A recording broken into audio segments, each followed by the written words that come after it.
Parang natutuwa na ako sa vlog ko mga normal kasi puro pagkain eh. At ang sasarap pa ng pagkain dito sa Batangas. Tingnan nyo na lang dito sa sa Consis Lumihan, dito sa Barangay San Luis, Santo Tomas, Batangas. Simple lang siya, hindi ganun kalakihan, pero dinudumog din ng mga tao. At meron ding, meron pang garden sa likod kung saan pwede ka doon kumain. Ang daming halaman, napaka-presko.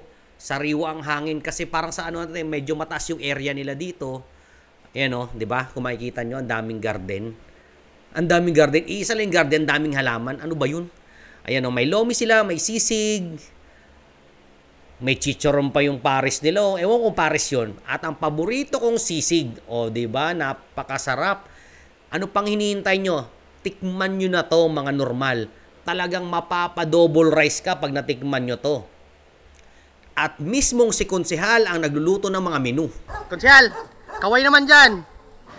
Si Konsehal, ayan So ano pang hinihintay nyo mga normal? Dayuhin nyo na itong Consis Lumihan.